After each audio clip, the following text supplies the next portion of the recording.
people know who watch this channel, there's very few things that really get me angry.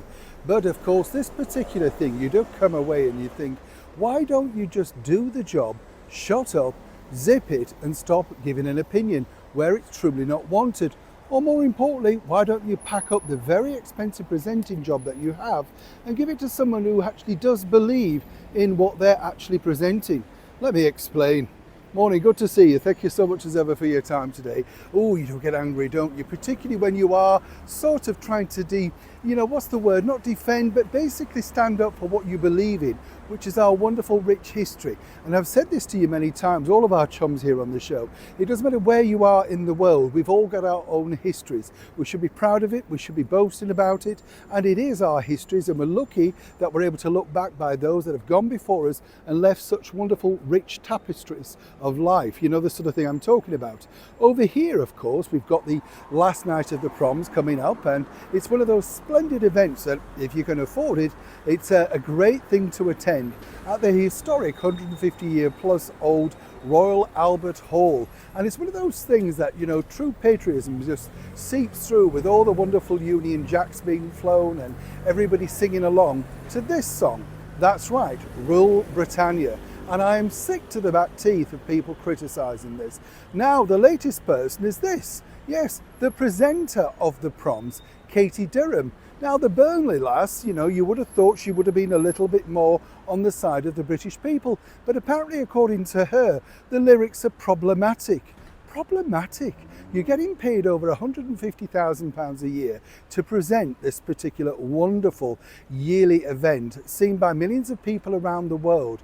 Why would you want to offend your core audience? But Katie was writing in the Radio Times, an organ that used to be bought by many people, but now is mainly an online source and nothing about what it was, so much like the BBC today. But apparently this is the problem. Katie, a former Strictly Come Dancing contestant, said that while the song is now a classical banger, lovely term of phrase, I'm sure you'll agree, she understood why some people choose not to sing the anthem. Writing in the aforementioned Radio Times, she said, accompanied by frantic waving of flags and a sprinkling of inflatable bananas, these songs will delight and enrage large swathes of the population in equal measure, but have become undoubtedly a de facto national anthem. Sing-along classical bangers like Land of Hope and Glory and Rule Britannia were written long ago, the former in 1901 with lyrics added in 1902, and the latter way back in 1740. As I say, it's a sort of backhanded compliment, isn't it, to all the people that thoroughly enjoy singing along to one of the most recognisable anthems of course, the United Kingdom around the world. And if you remember, the cellist, the very lucky individual who was asked to perform at the royal wedding of Harry and Meghan, he said he had to leave the room each time, of course, it was played because it triggered something. Well, lots of people have been leaving the room for his latest tour, so that clearly well and truly backfired.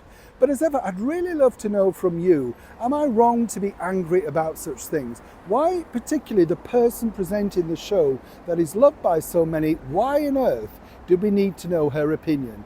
She started out reading the news and clearly needed an auto cue to get through that. But of course, attention's been thin on the ground for the last few years, so Katie once again decided to make sure that people at least remembered her.